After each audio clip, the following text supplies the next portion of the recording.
The stars outside the view screen of the Imperial Dominion were cold and distant, pinpricks of light against the infinite darkness. Inside the massive ship, the air was warm and smelled of sweet perfumes, a stark contrast to the vacuum of space. The bridge was a hive of activity, but it was a calm, organized hive. Crew members moved with the grace of dancers, their hands gliding over holographic displays. They were the elite of the Empire, the bringers of order to a chaotic galaxy. At the center of the bridge stood Fleet Lord Xylos. He was tall, even for his species, with skin the color of polished amethyst and eyes that glowed with a soft, inner light. He did not look at the screen with fear. He looked at it with the mild boredom of a grocery shopper deciding between two brands of fruit. To him, the fleet floating in the distance was not a threat. It was a nuisance. "Scan complete, my lord," a subordinate said, his voice smooth like flowing water. "It is the human fleet. Designation, Home Guard. They possess only primitive chemical rockets and kinetic projectile weapons. Their shielding is non-existent." Xylos let out a small sigh, a sound that rippled through his long, slender ears. "And yet, they do not run," he said, his voice echoing slightly in the large room. "The records stated that humans are creatures of self-preservation. When faced with superior force, their biology dictates that they flee or hide. Why do they sit there?" "Perhaps they are paralyzed by fear, my lord," another officer suggested. "Their primitive minds cannot comprehend the gap between our power and theirs." Xylos nodded slowly. "A reasonable theory. They are like small rodents staring into the eyes of a hawk. Frozen. It is pitiful." Far away, across the silent void of space, the mood on the human ships was anything but pitiful. Aboard the destroyer Valiant, the air was thick, smelling of recycled air, stale coffee, and the sharp tang of ozone. The bridge was cramped, a chaotic mess of wires, smoking consoles, and sweating bodies. It was loud, filled with the shouts of officers and the blaring of klaxons. Captain Tom stood at the center of the chaos. He was a young man, his hair cut short, his face smeared with grease. His eyes were wide, but not with fear. They burned with a strange, intense light. He gripped the arms of his chair until his knuckles turned white. On the main screen, the massive, sleek shape of the Dominion filled the view. It was beautiful in a terrifying way, a mountain of metal and light that dwarfed his own ship like a whale next to a minnow. "Admiral Vance is hailing us, sir," a communications officer shouted over the noise. "Put him through," Tom barked. The face of an older man appeared on a small screen to Tom's left. Admiral Vance looked tired. His face was lined with deep wrinkles, and his uniform was rumpled. But his voice was steady as iron. "Tom, the enemy is powering up their main weapons," Vance said. "They think we are frozen in fear. They think we are waiting for mercy." Tom let out a short, harsh laugh. "Mercy? Do they even know the meaning of the word?" "They do not," Vance said. "Their records are empty. They have never fought an enemy that had nothing left to lose." "Are the coordinates set?" "Yes, Admiral," Tom replied. "The Valiant and the rest of the flank are ready. We're driving straight into the center of their formation." "It's suicide, sir." "It is not suicide, Tom," Vance corrected gently. "It is a trade. We trade our lives for time. We trade our metal for their arrogance. Remember the plan. Don't fire until you see the whites of their energy shields." "Aye, sir. We're ready to give them a show." The channel closed, and the bridge of the Valiant fell silent for a split second. Every crew member stopped what they were doing. They looked at the screen. They looked at the enemy fleet, a wall of glowing ships that outgunned them 100 to 1. Engineer!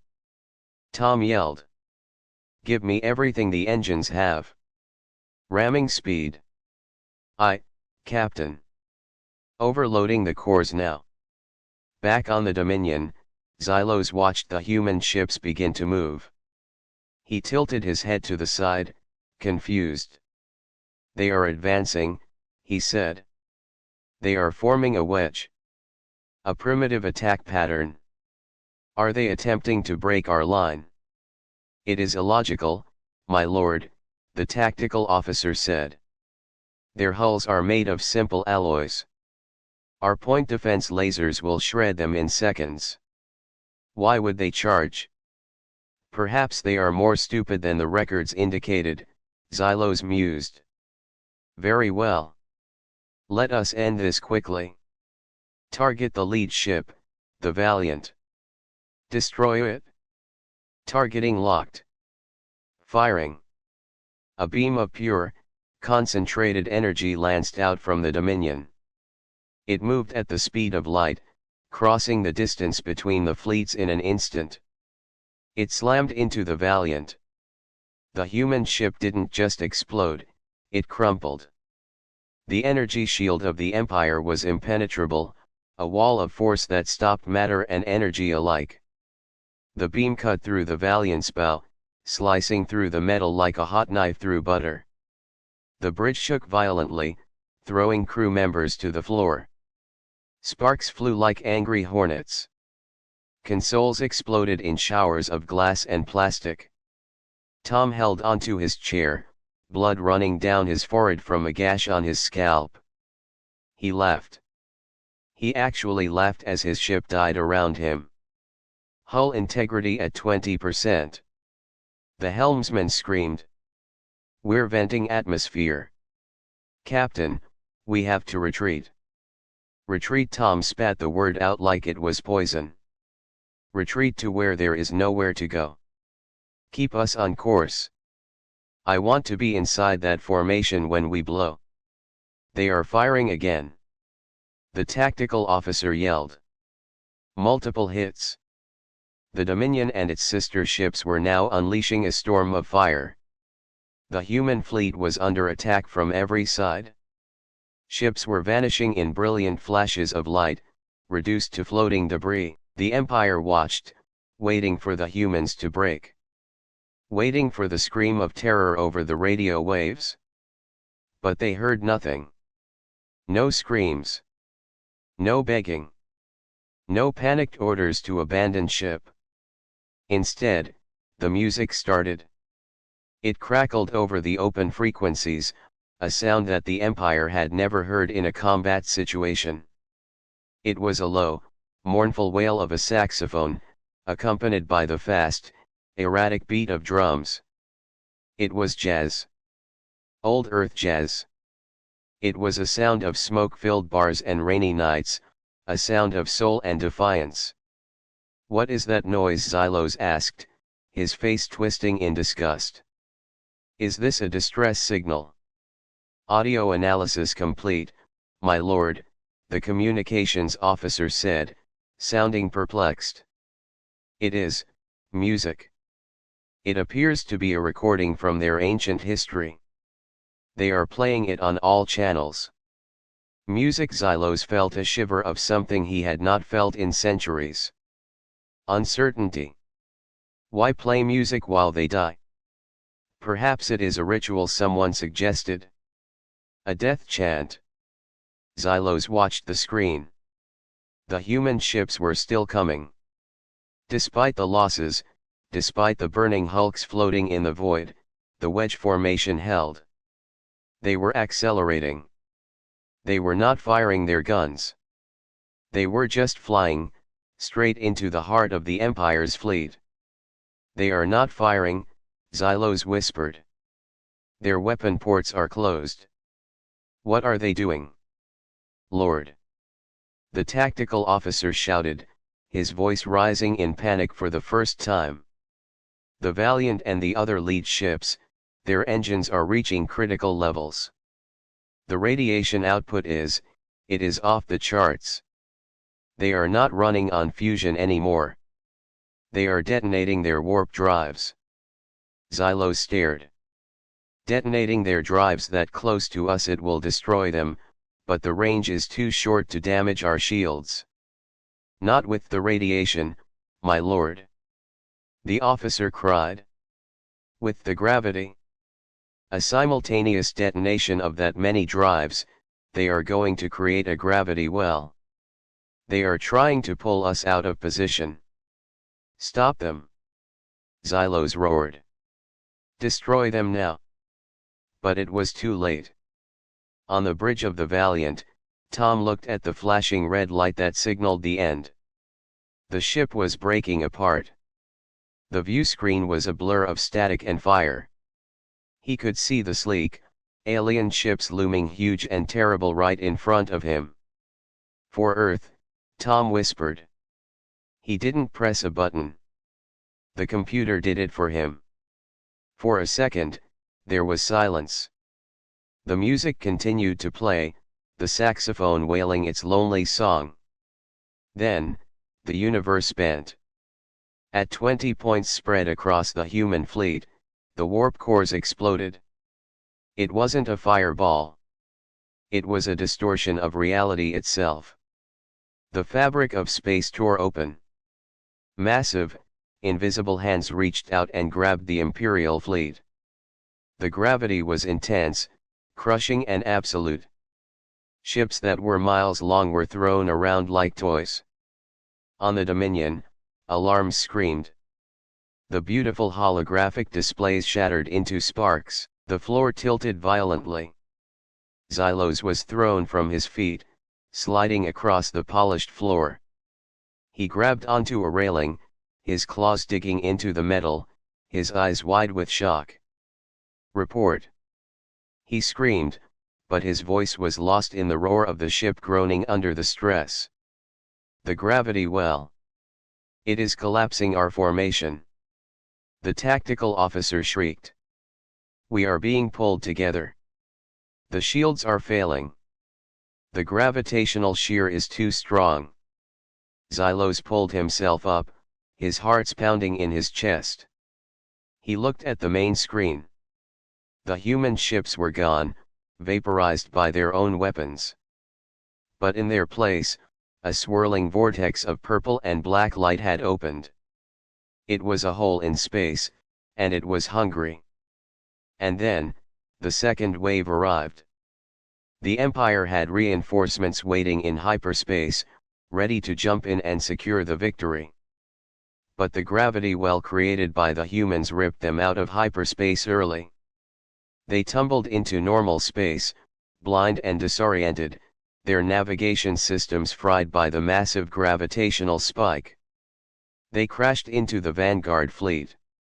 Metal ground against metal. Explosions lit up the dark as ships collided. The silence that Xylos loved so much was gone. It was replaced by the sound of the Empire dying. Xylos stared at the destruction, his mouth open. The humans had no shields. They had no plasma weapons. They had no chance of winning. And yet, they had turned the Empire's greatest strength, its massive, tight formation, into a trap. Nothing in the records, Xylos whispered, his voice trembling. Nothing prepared us for this. The music from the human frequency cut out with a final, scratchy note from the saxophone. But the echo of that note seemed to hang in the air, louder than the explosions. It was a sound that said, "You have the power, but we have the madness." The Dominion listed dangerously to the side, its lights flickering. Xylos watched the debris field, where pieces of human ships floated alongside the burning wrecks of alien invincible cruisers. He realized then that he had not just fought a fleet. He had looked into the abyss, and the abyss had looked back with human eyes. The silence that followed the explosions was not empty. It was heavy, pressed down by the strange gravity waves that still rippled through the void. The Dominion, once a proud symbol of order, now drifted sideways, its elegant hull scarred and blackened. Emergency lights bathed the bridge in a dim red glow, casting long, dancing shadows that made the room look like a haunted cave. The sweet smell of perfume was gone, replaced by the acrid stench of burnt wiring and ozone. Fleet Lord Xylos pulled himself up from the floor. His robes were torn, and his usually perfect posture was bent. He gripped the edge of his console, his knuckles white, staring at the main view screen. Where the human fleet had been, there was now only a swirling vortex of purple energy, slowly fading like a bruise on the skin of the universe. Around it, the Imperial second wave was in chaos.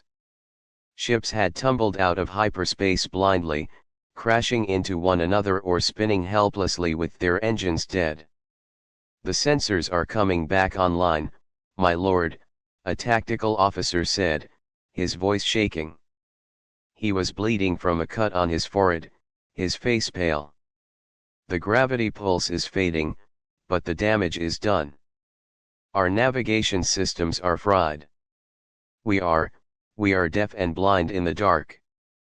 Xylos took a deep breath, forcing his hearts to slow down. He could not show fear. He was the Empire. "Damage report," he commanded, his voice steady but cold. "Shield generators are down to 40% across the fleet," the officer replied. "Hull integrity is compromised on 3 capital ships.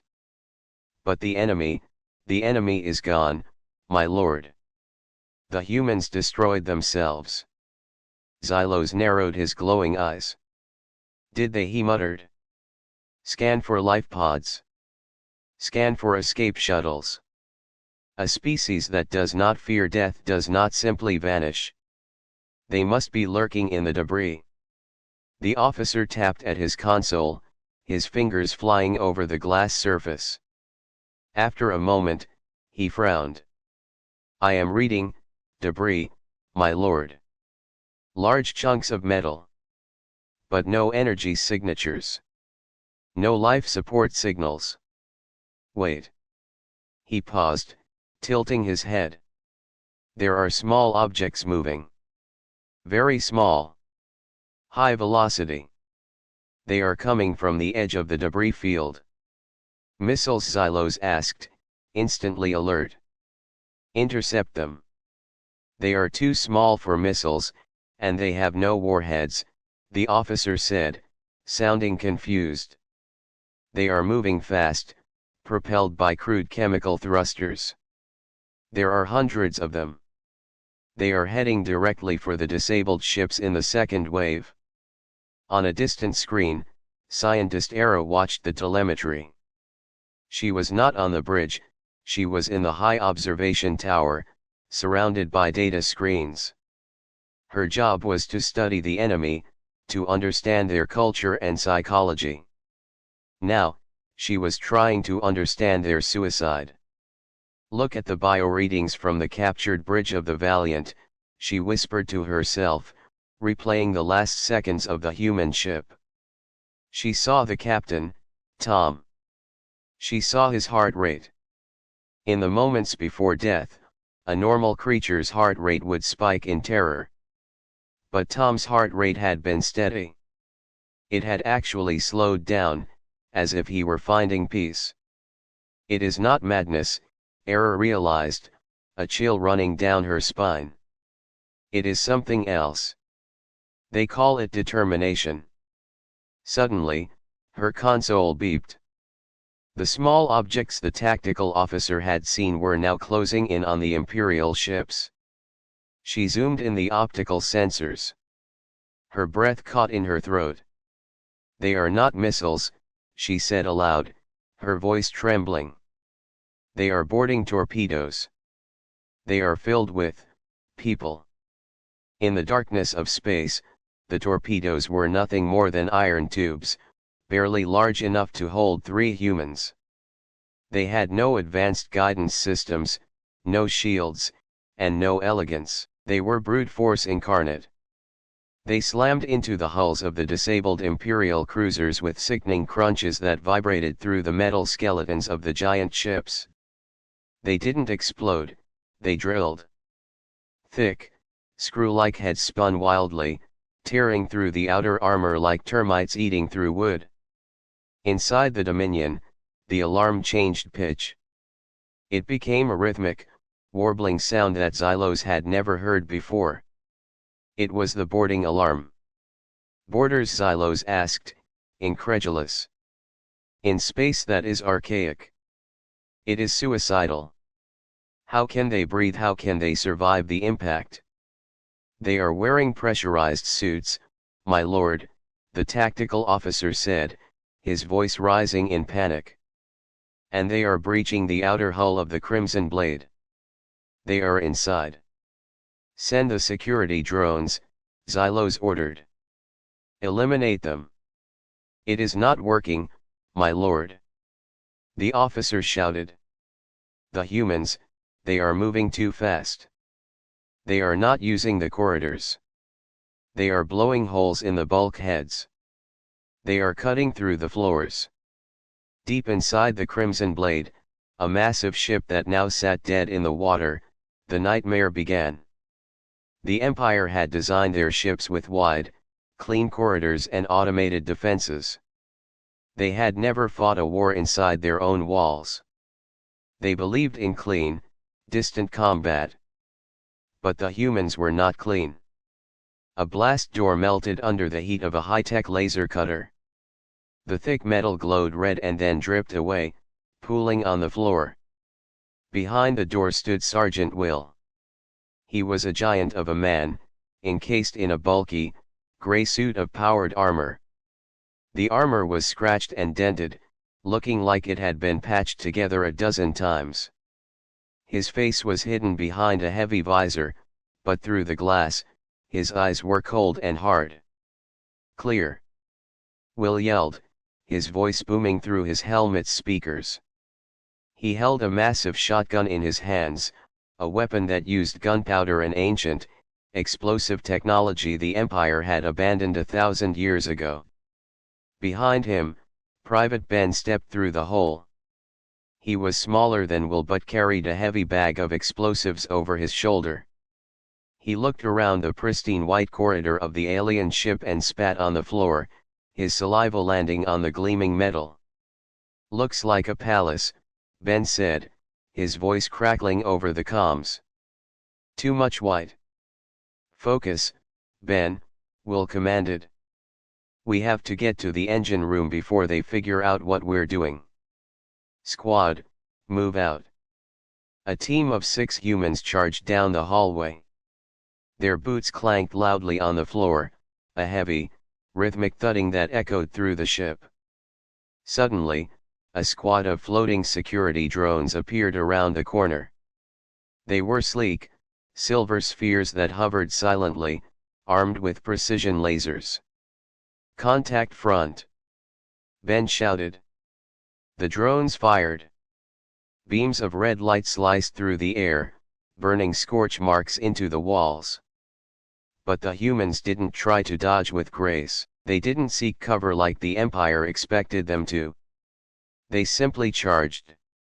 Will fired his shotgun. Boom. The sound was deafening in the enclosed space. The shotgun blast wasn't a laser, it was a cloud of metal pellets. It slammed into the lead drone, shattering it into pieces of scrap metal. The kinetic force was so strong it pushed the wreckage back into the drone behind it. Keep pushing. Will roared, pumping the shotgun and firing again. Boom. Another drone fell. The humans moved like a wave of violence. They didn't stop. When a laser beam burned into Ben's shoulder plate, he didn't scream. He just grunted and hurled a grenade. It wasn't a plasma grenade, it was a simple fragmentation grenade. It bounced off the ceiling and exploded among the drones. The shrapnel tore through the sensitive sensors of the machines, sending them crashing to the ground. On the bridge of the Dominion, Xylos watched the video feed from the Crimson Blade in horror. He saw the humans. He saw how they moved. They didn't move like soldiers protecting themselves. They moved like predators hunting for food. They took hits. They bled inside their suits. But they kept coming forward. What are they? Xylos whispered. Why do they not value their lives? Scientist Era's voice came over the comm link to the bridge. My lord, I am analyzing their bioscans again. When they are injured, their bodies release a massive amount of adrenaline and endorphins. It numbs the pain. It makes them stronger. They are not fighting despite the pain, my lord. They are fighting because of it. They are monsters, Xylos said, the realization settling in his gut like a stone. Meanwhile, in the void of space, the situation was getting worse. Commander Rex sat in the cockpit of a small, stealthy human fighter. He was surrounded by the debris of the First Fleet. He watched the boarding torpedoes impact the enemy ships and smiled. They took the bait, Rex said to himself. They're looking at the boarding parties, wondering why we're sending men instead of bombs. He flipped a switch on his console, activating a code he had been waiting to use. All around the solar system, hidden among the rocks and wreckage, hundreds of human automated turrets woke up. They were simple, ugly machines, little more than a gun and a radar on a pivot. But they had been silent, powered down, waiting for this exact moment. Fire, Rex whispered. In the debris field, pieces of supposed space junk suddenly came to life. Missiles launched from hollowed-out asteroids. Lasers fired from broken hulls. The Empire, focused on the boarders inside their ships, was caught completely off guard from the outside. Explosions rippled across the hulls of the damaged ships, adding to the chaos. But the real horror for the Empire was not the weapons. It was the sheer audacity of it. The humans were dying. Their ships were gone. Their planet was under siege. Yet, here they were, counter-attacking with ferocity. They were throwing rocks at tanks, and the rocks were breaking the tanks. Inside the Crimson Blade, Sergeant Will kicked open a door to the engineering sector. Alien crew members, tall, slender, and unarmed, screamed and backed away. They had never seen a human up close. They saw the bulky armor, the scars on the faces visible through the visors, and the primitive, smoking guns. Don't shoot! One of the aliens screamed, raising his hands. We surrender. We are non-combatants. Will lowered his gun for a fraction of a second, looking at the terrified alien. Then, he looked at Ben. Tie them up, Will ordered. We need this engine room. If we blow their reactors, the gravity well stabilizes, and their fleet can jump away. We can't let them escape. Ben pulled out zip ties and roughly bound the aliens' hands. The aliens looked at the humans with a mixture of fear and total disbelief. Their records said humans were soft. Records said humans would beg for mercy. The records were wrong. Back on the Dominion, the tactical officer turned to Xylos, his face ashen. My lord, he stammered. The humans on the Crimson Blade, they have captured the engine room. They are rigging the core to overload. If they blow it, the shock wave will take out 3 other ships. We have to evacuate the crew. Xylos looked at the screen. He saw the humans standing on the bridge of the captured ship, covered in the blood of his people. He saw them laughing. Cut the connection, Xylos said softly. My lord. Cut the connection. I do not want to see their faces. Xylos roared. He slammed his fist onto the console, the sound cracking the glass. How could we not know? How could the records be so empty?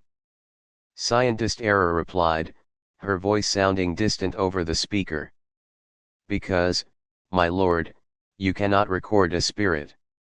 You cannot quantify a will to fight that ignores logic. We defeated their bodies, but we forgot to defeat their hearts. The Empire had the guns, the shields, and the numbers.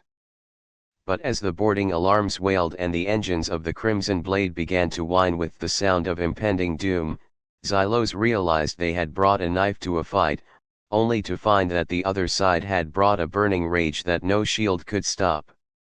The humans were dead, but they were taking the Empire down with them, one hallway at a time. The corridors of the Ascendant, the pride of the Imperial fleet, were usually silent except for the soft hum of the gravity plates. They were designed to be peaceful, a place of contemplation for the crew. Today, they were a slaughterhouse. The air, usually recycled and perfectly scented, now smelled of burnt plastic, alien blood, and the sharp, coppery tang of human sweat. Overseer Kale stood behind a reinforced blast door in the central command hub of the ship. He was a military commander, trained in strategy and fleet tactics. He had spent years studying geometry and ballistics. But nothing in his training had prepared him for this. He listened to the sounds coming from the other side of the door. It wasn't the polite beep of a cutting laser anymore. It was the sound of explosives. Heavy, thumping crashes that shook the floor under his feet. The humans, Kale said, his voice trembling slightly. They are not trying to hack the door. They are trying to beat it down.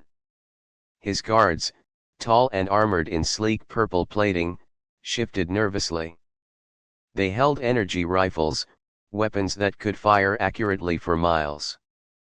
But here, in the tight corridor, they felt useless.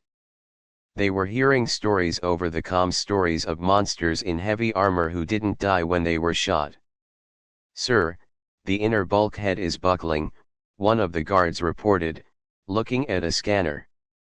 They have placed a shaped charge. It is designed to melt the alloy. Fire through the door. Kale ordered. Do not let them enter. The guards raised their weapons and fired at the thick metal door. Blue beams of energy struck the surface, heating it until it glowed red. But on the other side, the humans didn't stop. Sergeant Will stood at the front of the team, his shoulder pressed against the wall next to the door. He could hear the energy weapons hissing on the other side. He checked his ammo count. He was low. His armor was scorched in 3 places, and he had a deep cut on his thigh where a piece of shrapnel had embedded itself. He didn't feel the pain anymore. The combat stims he had injected earlier were flooding his system, making everything feel sharp and clear. Ben, Will yelled over the noise of the siren. The charge. Set it. Private Ben, a grim smile on his face, slapped a gray brick of explosive onto the wall next to the doorframe. Fire in the hole. The humans ducked around the corner. The explosion blew the door hinges off. The massive slab of metal, weighing tons, fell inward with a deafening clang, crushing 2 of the alien guards who were standing too close. Go. Go. Go. Will shouted, leading the charge. The humans didn't advance like the aliens did. They didn't take cover and aim carefully. They stormed into the room like a flash flood. Will fired his shotgun instinctively, blowing a console apart. The alien guards were panicked. Their formation was broken by the falling door. They fired wildly, their beams scorching the ceiling and the floor. Will took a hit to his chest plate. The energy beam burned a hole through the outer layer of ceramic, searing the skin underneath. He grunted, stumbled, but didn't go down. He lunged forward, using his armored weight to tackle the nearest guard. They crashed to the floor. The alien was strong, but Will was fueled by a manic rage. He ripped the helmet off the alien and slammed a gauntlet fist into the creature's face. Once. Twice. The alien went limp. Private Ben was firing his heavy machine gun from the hip, spraying bullets across the room. He wasn't aiming for specific targets, he was suppressing the enemy, forcing them to keep their heads down. The noise was deafening, a stark contrast to the quiet warfare the Empire was used to. The aliens were terrified of the noise. It was primal. It was the sound of death. In the center of the room, Kale watched in horror. His guards were falling. These humans, they fought like animals. They used their hands, their knives, and their helmets as weapons. One human, a woman with short hair, had run out of ammo and was now clubbing an alien with the butt of her empty rifle. "Surrender!" Kale shouted, stepping out from behind his console. He held his hands up, hoping to appeal to their logic. "You cannot win. You are trapped on this ship."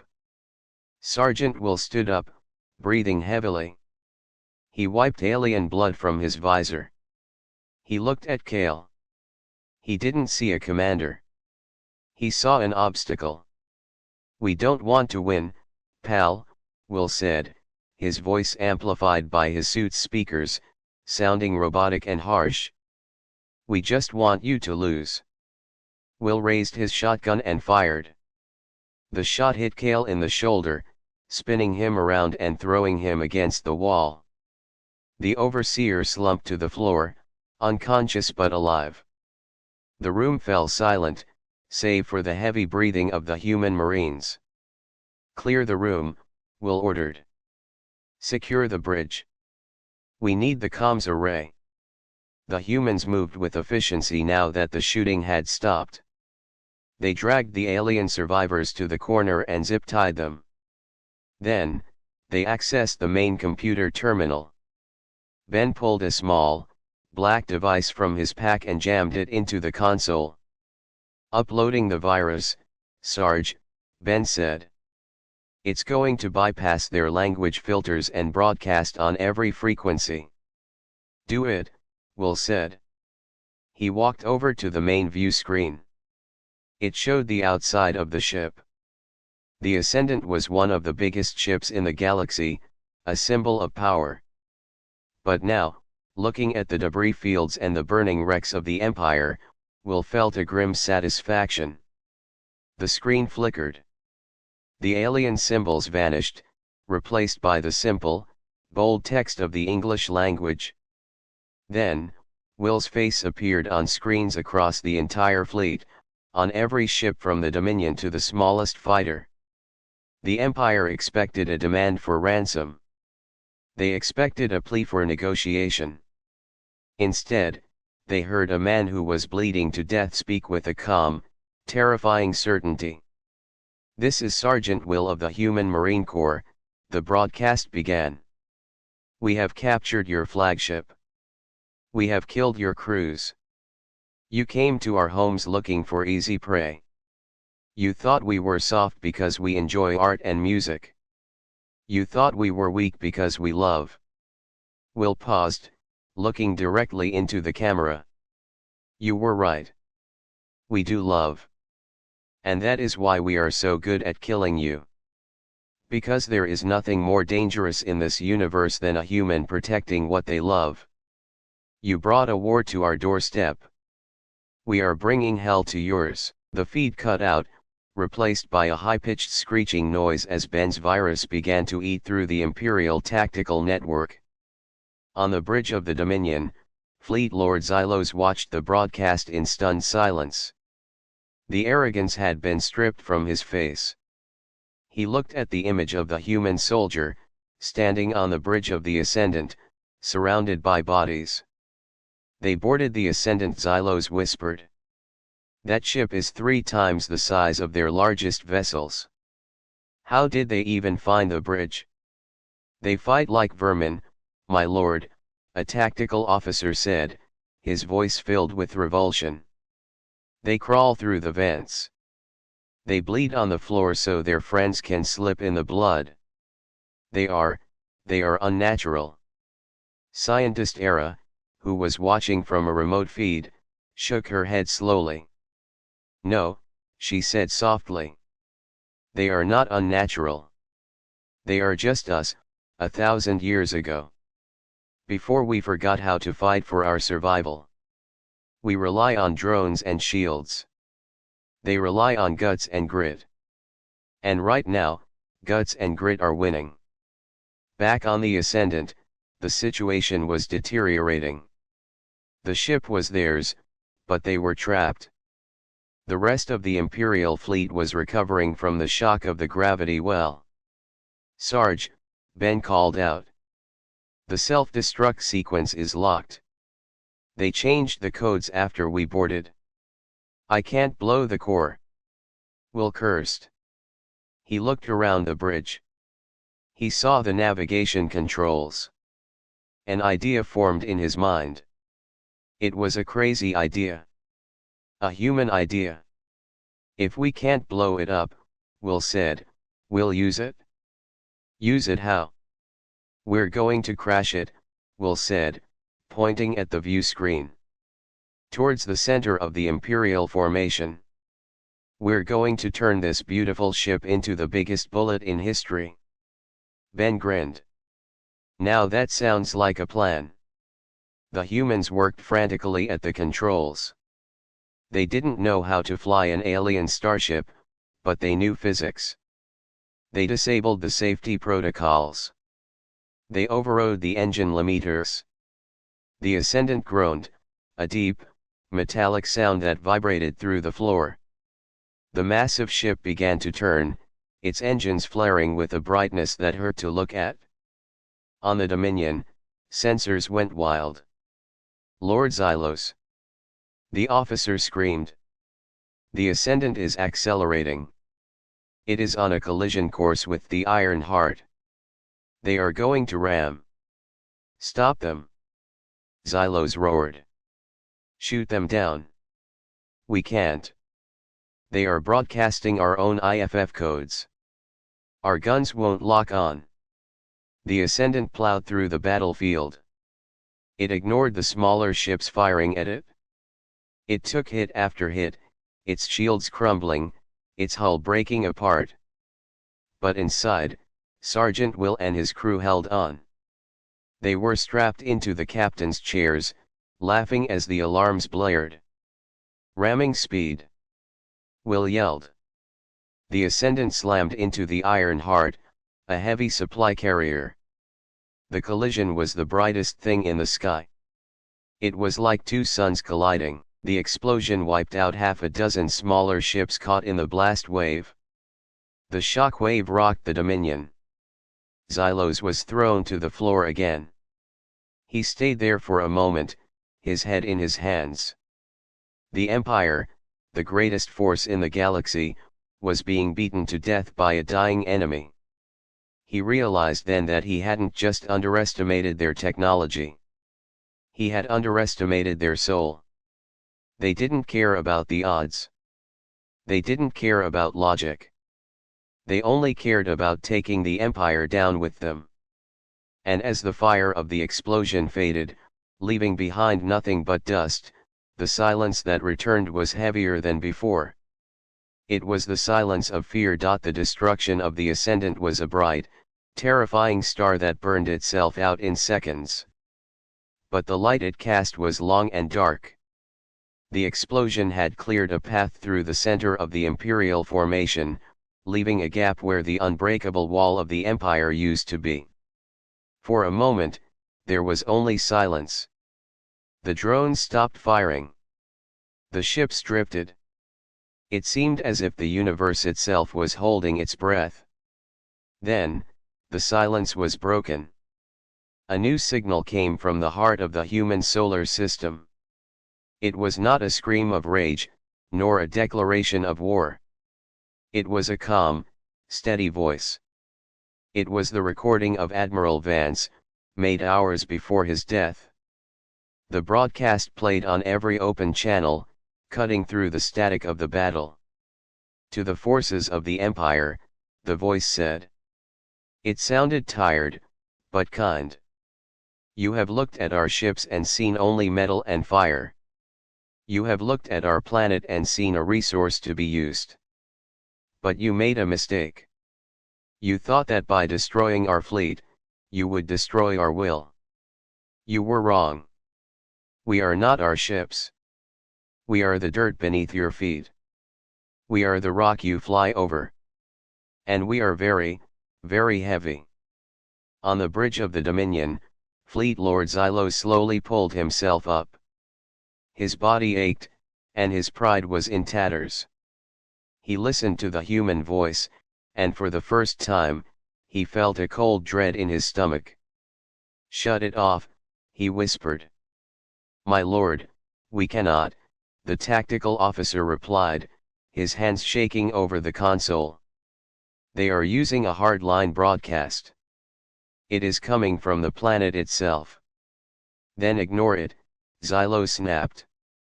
Where is High Marshal Thorn? The Grand Fleet must be here by now. We need reinforcements to wipe these insects out. As if on cue, the space near the moon ripped open. Massive ships, larger than anything Xylos had ever commanded, tore their way into reality. This was the Grand Fleet. The Golden Armada of the Empire. Thousands of ships, gleaming with power. They arrived with a majestic grace, their engines glowing soft blue. They were the ultimate weapon, designed to crush civilizations. At the head of the fleet was the flagship, the Glorious Path. On its bridge stood High Marshal Thorn.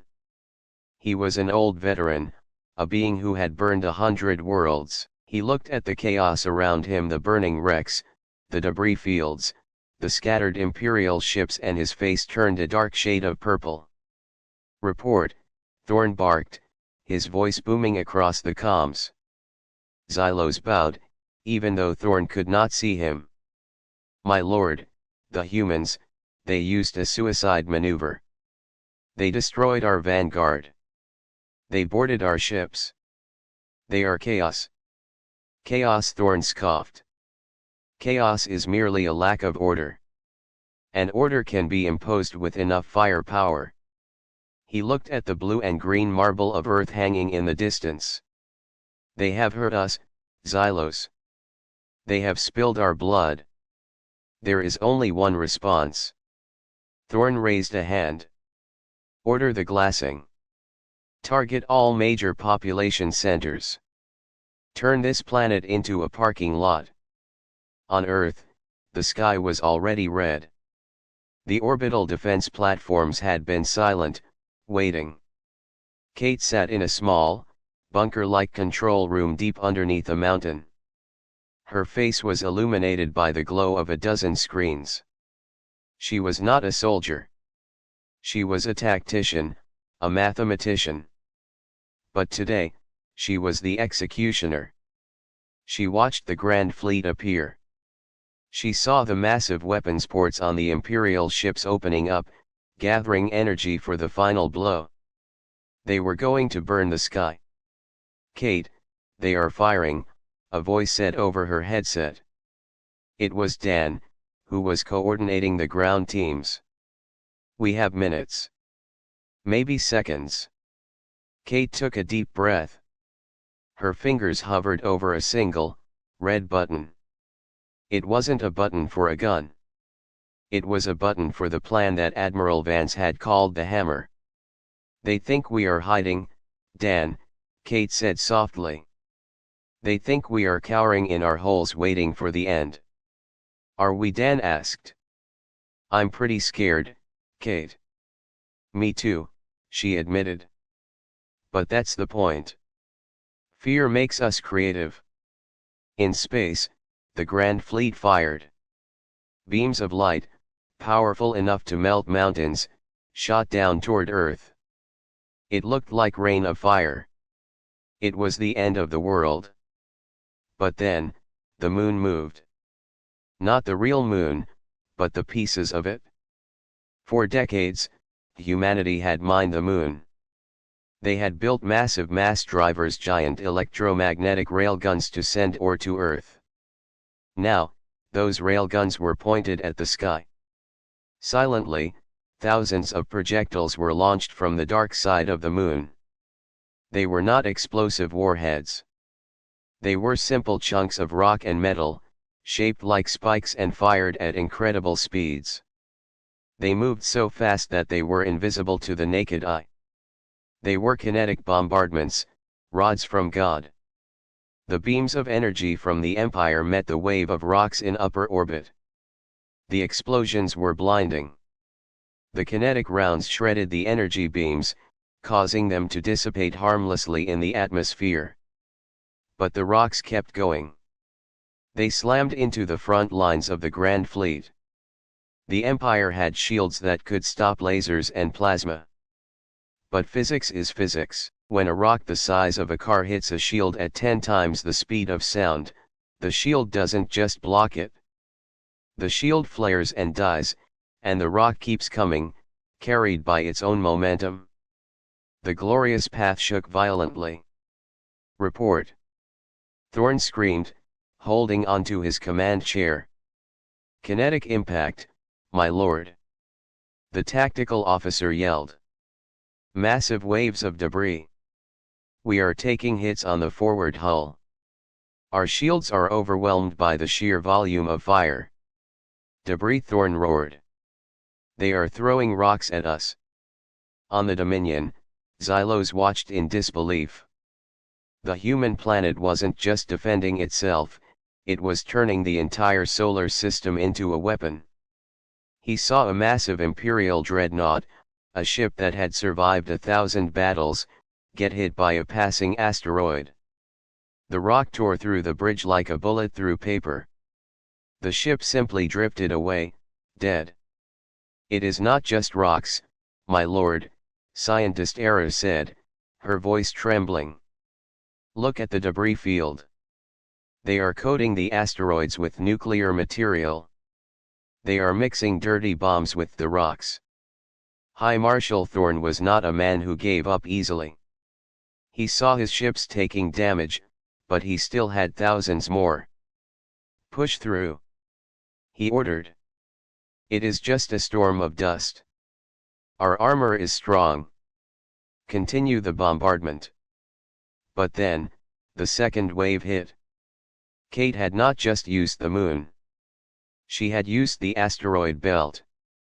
Automated drones, disguised as space junk, had been slowly drifting toward the Imperial fleet for years.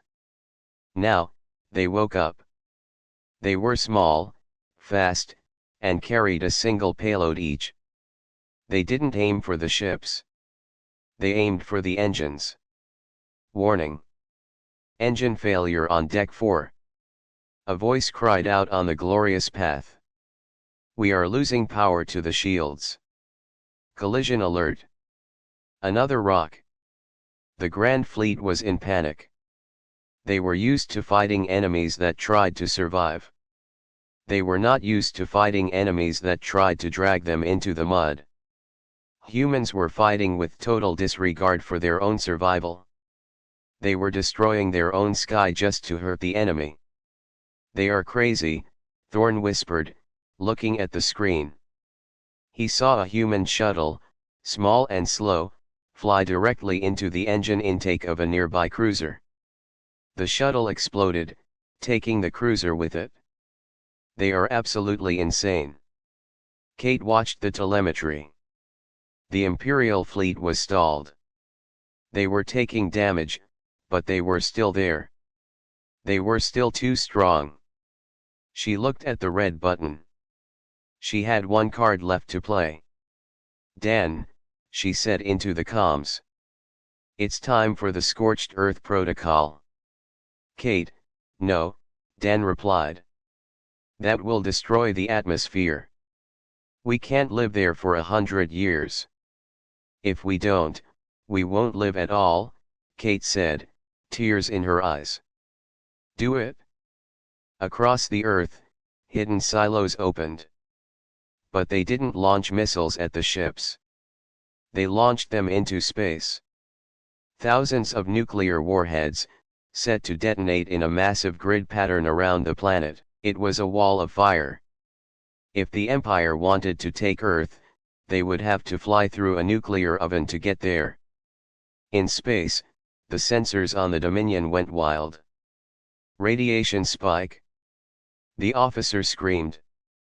Massive energy buildup. They are launching all their nukes. Not at us, but around the planet. Xylos stared at the screen. He saw the cloud of missiles rising from the surface, a swarm of angry bees protecting a dying hive. They are going to poison their own world, Xylos said, the realization hitting him like a physical blow. Just to deny us the prize. High Marshal Thorne saw it too. He calculated the losses. If he flew through that radiation cloud, his fleet would be melted. If he stayed, he would be pelted by rocks until his ships fell apart. We cannot win this, Thorne admitted, his voice quiet. We can kill them, yes. We can burn their planet to ash. But they have made the price too high. They have turned their defeat into a trap. He looked at the blue planet, surrounded by a halo of fire and debris. It was beautiful in a terrifying way. Order the retreat, Thorne said, the words tasting like ash in his mouth. Retreat, my lord, the tactical officer asked, stunned. But we are the Empire. We do not retreat. We are not retreating from a battle, Thorne corrected, his eyes hard. We are retreating from a contagion. These humans, they are sick. They have a disease of the soul. And if we stay here, we will catch it too. The Grand Fleet turned. Slowly, painfully, they began to pull back, dodging the rocks and the radiation. They left the solar system, leaving the humans behind in their ruined, radioactive shield. Kate slumped back in her chair, exhausted. The sirens stopped. The red lights dimmed. We did it, she whispered. We scared them away. But as she looked at the monitors, she saw that the earth was burning. The sky was black with smoke. The water was glowing. They had saved their freedom, but they had lost their home. The Empire had come to conquer, expecting a fight. They had found a fire that burned so hot it nearly burned them too. They left with their tails between their legs, but they took with them a memory that would haunt them forever. They learned that humans were not the weaklings in the records. They were the monsters under the bed, and they would rather die than be slaves. 10 years had passed since the sky burned. The blue marble of Earth was now a gray and brown shell, scarred by fire and radiation. The oceans were dark, and the great cities were nothing but graveyards of steel and glass. But life remained. Deep underground, in heated bunkers and fortified cities, humanity survived. They were dirty, they were scarred, but they were unbroken. High above the ruined planet, on the dusty surface of Mars, a new colony was growing. It was a harsh place, filled with red dust and metal domes, but it was safe.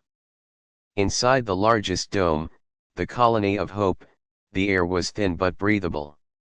Children played in the streets, their laughter echoing off the metallic walls. They were the first generation born off Earth, children of the war. Eve sat on a hill of red rock overlooking the colony. She was 16 years old, with short, dark hair and eyes that looked older than her face. She held a small, flat device in her hand. On the screen, there was an old video.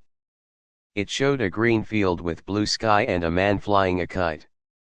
It was a recording from before, a piece of history that seemed like a fantasy. Is that real? A young boy asked, sitting down next to her. His name was Sam. He was born on Mars and had never seen a real tree, only holograms. Eve smiled, but her eyes were sad. Yes, Sam. That was Earth. That's where we came from. It looks so soft, Sam said, looking at his own rough, dust-covered hands. My dad says the aliens destroyed it because we were mean. Eve shook her head. No, Sam. They destroyed it because we were strong. They were afraid of us. She looked up at the sky. Even during the Martian day, the stars were faint. But she knew Earth was up there, a dull star in the distance. She remembered the stories her mother told her. Stories of the fleet, of the sacrifice, of the day the Empire ran away. In the center of the Galactic Senate, on a world thousands of light years away, the air smelled of expensive flowers and polished stone. The room was a perfect circle, with floating platforms for the representatives of 100 different species. For centuries, this room had been a place of quiet order. Today, it was restless. At the main podium stood historian Mark. He was not a military leader, he was a small, thin alien with large eyes and fingers that moved constantly. He was the keeper of the archives, the alien responsible for recording the history of the Empire. Behind him, on a massive holographic screen, was the image of a human. It was a picture of Sergeant Will, taken from the bridge of the Ascendant just before he crashed the ship. He looked battered, bleeding, and angry. Senators, historian Mark began, his voice trembling slightly. Today, I submit the new entry for Species 404C, Humanity. You have all heard the rumors. You have seen the damage reports from the fleet. Today, I present the truth. He pressed a button. The image changed to a video of the human boarding parties. It showed them fighting in the corridors, screaming with primal rage, taking hit after hit without stopping. The senators flinched. Some covered their eyes.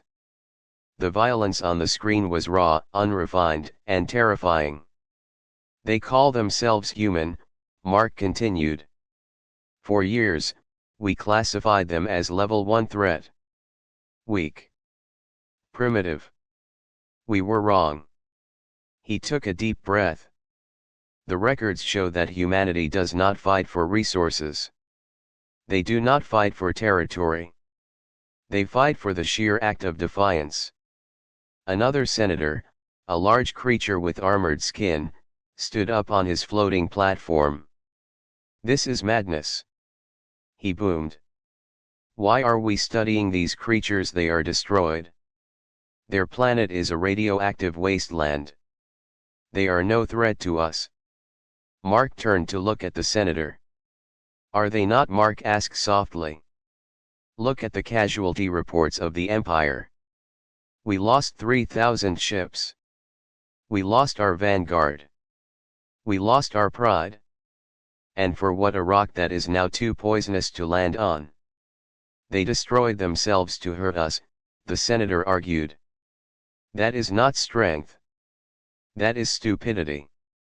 That, Mark said, pointing a shaking finger at the screen, is exactly what makes them dangerous.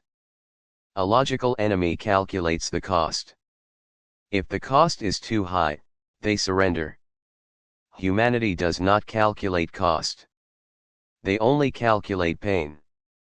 And they are willing to endure any amount of pain to ensure their enemy feels it too. The room fell silent. The truth of the words hung in the air like a heavy fog. The Empire had won the war, technically. They held the space around Earth. But they had lost the safety of their superiority. They had learned that there were things in the dark corners of the galaxy that would bite the hand that hit them. In a small, gray room on the space station that orbited the Earth's ruins, a treaty was being signed. The station was neutral ground, run by a third-party species known for their honesty. On one side of the table sat the imperial representative.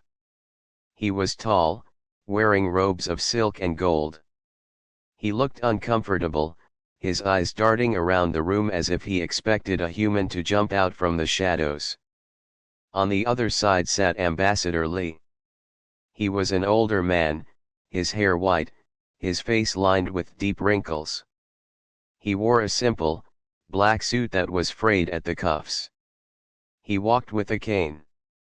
He looked frail, weak. But his eyes were sharp, and he sat with a stillness that made the imperial representative nervous.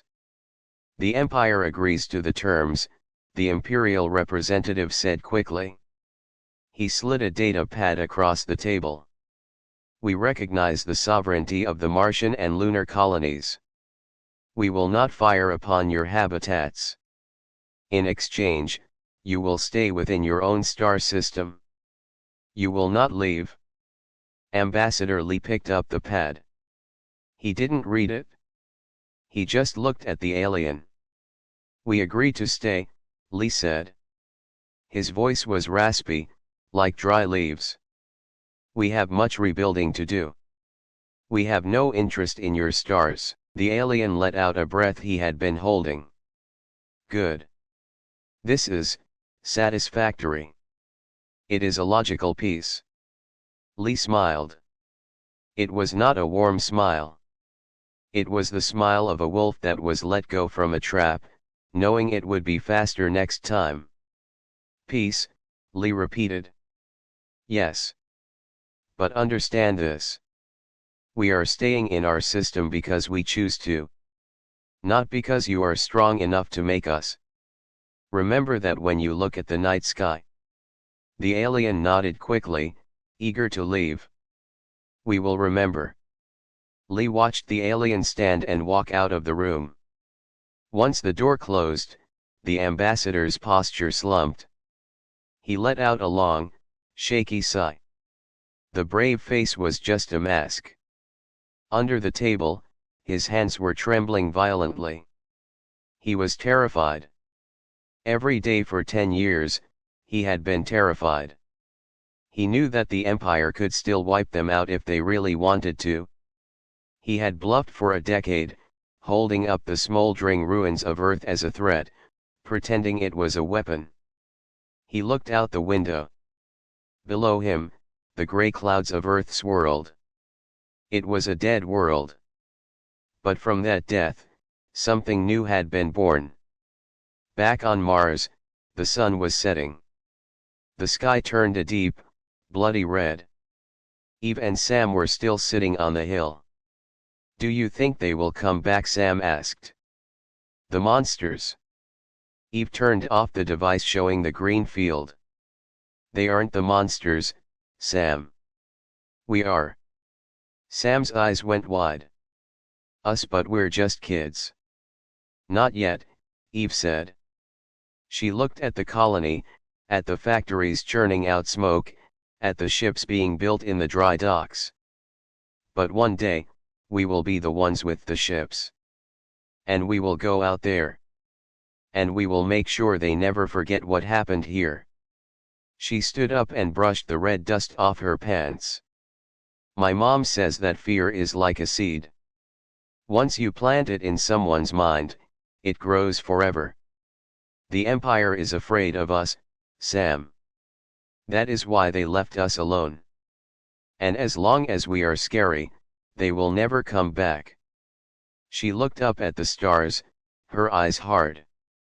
"So, we have to be the scariest thing in the universe." In the Galactic Archives, historian Mark finished his presentation. The lights in the room came up slowly. The senators were silent, thinking about what they had heard. Mark walked to the front of the podium. "I am updating the entry for humanity," he said. "I am removing the tag of conquered. I am adding a new tag. A warning label." He typed into his console. On the big screen, next to the image of the human soldier, bright red text appeared. "Warning, species exhibits extreme resilience and unpredictable aggression. Do not engage unless necessary. Risk, total mutual destruction." The records are updated, Marx said. He closed his file. Let us hope we never have to read them again. The Empire had witnessed a human fleet's destruction, but they had also witnessed something far more powerful. They had seen the human spirit. They had learned that you could kill the body, burn the world, and turn the sky to ash. But you could not kill the defiance. The humans were broken, yes. But broken glass is sharper than a whole blade. And the Empire knew, deep in their hearts, that they had not won. They had simply survived a meeting with a species that refused to lose. And in the dark, quiet expanse of space, humanity waited. They rebuilt. They remembered. And they prepared for the day the silence would break.